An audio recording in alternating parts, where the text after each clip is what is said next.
Chancellor Rachel Reeves appeared on ITV's Good Morning Britain, where hosts Madeley and Susanna Reid grilled her on the budget.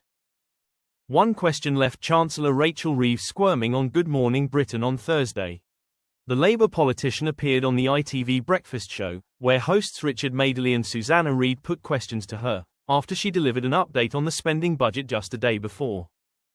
But one of the questions proved to be tricky for her as she sidestepped it as best as she could. Richard said to her, "Every single economist that you can shake a stick at this morning, on the left and on the right and in the centre, are saying that you will have to raise taxes." He then grilled her, asking, "Are you saying to us, categorically, this morning that won't be necessary?" There was a brief silence as Reeves considered her next words carefully. Finally, she responded, "Well, no chancellor is going to write a future budget before they have even had a forecast and before you know the economic situation."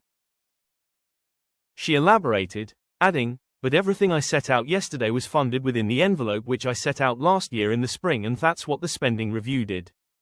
We have now set the budget for the day-to-day budget for the next 3 years and capital spending for the rest of this parliament, with a focus on the priorities of the British people." Richard's grilling was not over yet as he urged, "Let's not mince words, Chancellor." He added, "You've had a terrible start to your job, haven't you?" He then listed of some of the politician's controversial moments, including axing the winter fuel payments, highlighting a row over her CV and allegedly accepting freebies. He brutally called her out on popularity, stating, "You are less popular now than Kwasi Kwarteng was after the Liz Truss car crash budget.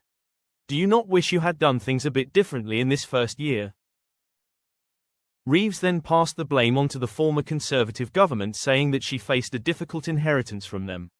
She said, "There was a £22 billion black hole in the public finances. The previous government was spending money that it didn't have, and I had to make a number of difficult decisions. But that is my responsibility as Chancellor, to make sure that the figures add up. Because, if you don't, then you risk going the same way as Liz Truss and Kwasi Kwarteng, crashing the economy and putting mortgage rates through the roof, putting people in peril. I am never going to take those risks with the public finances, but it does involve difficult decisions."